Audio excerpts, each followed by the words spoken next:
How the narcissist will describe you to other people. I'm sure when you read the title, you could already guess that it's not going to be something positive. It's not going to be something good. They've only ever had bad things to say about you, even while you were together. So, yeah, after they leave or you leave, they're not going to have anything good to say. They're going to continue with the smear campaign. They're going to badmouth you to other people. They'll make false accusations. They'll spread rumors. It's just going to continue. It's not going to get better, it's going to get worse. But there are some cases where they will say positive things about you. And I know that may not make any sense right now unless you've already been through it. But let me go deeper into that so that you understand what I mean. Because yes, sometimes they will say positive things about you. And most often this will be with their new supply. This is how they groom their new supply. This is how they train them. They do it by saying that you did all of these amazing things for them. You took care of them. Or at least that's what they're going to say later on. In the beginning, when they first meet the new supply, they're going to say that their ex was bad, crazy. You did all of these horrible things. And now they need this new person to save them, to protect them. But then as time goes by, then it all changes. Then they start to say how actually you were so much better than them. And you did all of these amazing things. Yes, as Amkaka says there in the chat, to make the other person try and compete with what you did. That's exactly right. That's what they will try and do. But many of you may not be aware of that if you're not still in touch with them. You may not know that they're doing this. But sometimes they will re-idealize you, and then that leads to the Hoover. And they may have done that with you. When you first met them, they may have said their ex is crazy, their ex is a stalker, a psychopath. And then after a few weeks or months, suddenly that was you. Now you're the crazy one. Now you're the one who was bad. And now their ex is this perfect person who did everything right. And then you're just scratching your head thinking, what the hell is going on? It's so confusing because how can these people be so bad and crazy when you first meet the narcissist? And then without any contact with them, they just suddenly, the story changes and now all of these people are okay. And you're the problem. And you need to do better. It doesn't make any sense. But this is how they operate. This is what they do.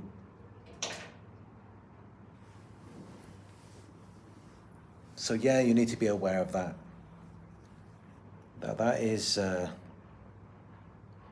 another way that they might describe you is in a positive way to the new supply, but not initially. In the beginning, they're going to say that you're crazy. They're going to say that all of these things are wrong with you. But as time goes by, they're going to flip the script. And suddenly you become this amazing person. And now they have to leave this new person so that they can come back and be with you. That's when they come in with a Hoover. And you're thinking, what have they told this new person then? If they can just leave them and come back to me, what's this new person thinking? Well, that's it. That's exactly what they're thinking. They're thinking that maybe you're actually a great person for them after all, and you're so much better than them. And that's why the narcissist has to leave them to come back to you. But you may have cognitive dissonance as well. I mean, everyone who is involved with the narcissist, they all have cognitive dissonance because the story changes again and again. I mean, there's only 2 different stories and it just switches back and forth between each one. That's all it really is. It's like first they're telling you this story, and then that story, and then this one again, then that one, then this one, that one. It just keeps going back and forth. And when you're being fed these 2 stories, which are contradictory, it just spins you out. You just can't even think straight after that. It will drive you crazy because even when they're giving you this story that you may not prefer, then you're fighting, you try and win them over for the story that you want. When you just got to step back and look at it like, no, these are all just stories anyway. It's just something that they've made up in their heads. It's got nothing to do with reality. So why does it even matter? But that's just it, isn't it? If you want to be involved with a narcissist, you have to leave reality and into their fantasy world that they made inside their heads. And then when they finally get rid of you and you've got to go back out into the real world, then people are looking at you like you're crazy because you've been living in this delusional world for such a long time with all of these alternate meanings which make no sense in reality. It only makes sense while you're with them, while you're denying reality.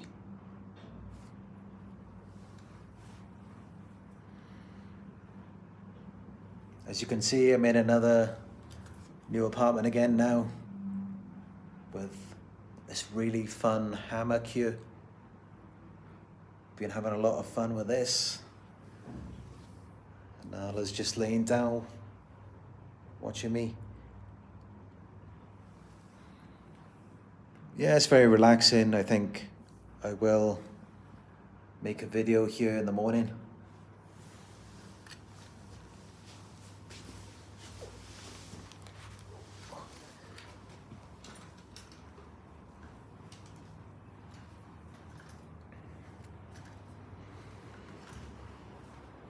And got the swing here as well. I think the hammock is a bit more comfortable.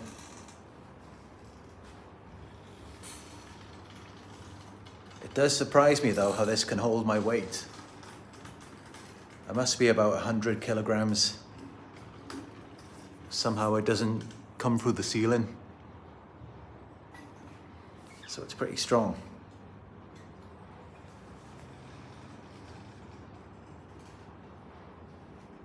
Ooh, this is what it feels like to be involved with a narcissist. Spins your head around.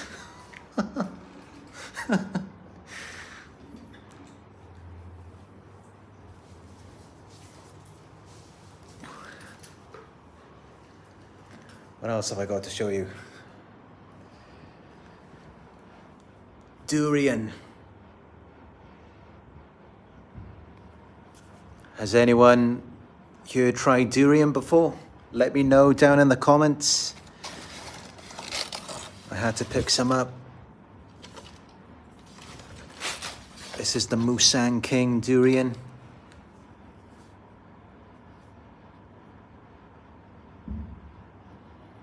Very tasty. Sometimes I find it hard to believe that it's a fruit. It's got the texture of a dessert, like custard or something. But yeah, it's really good.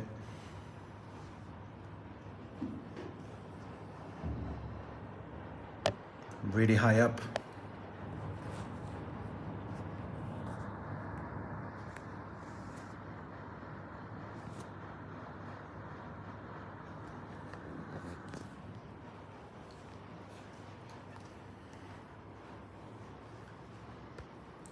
Yeah, so that's all I've got to say.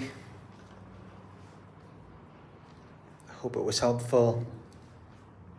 Let me know your thoughts on this. Do you agree or disagree? Have you experienced that?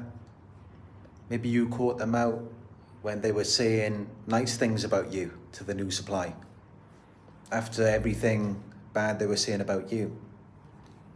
Because that's often what they do as well. Even while they're still messaging you and saying all these horrible things about you, they're telling the new supply a completely different story about how you were so much better and you did all of these things. And there could be a smear campaign going on at the same time. A narcissist could have 10 people in their life, and each person knows a different side of them, has a different version of events. It's really crazy. But yeah, that's just how they do it. All right. Thank you all for joining me tonight. Please give the video a thumbs up if you enjoyed it, and I'll talk to you in another one very soon.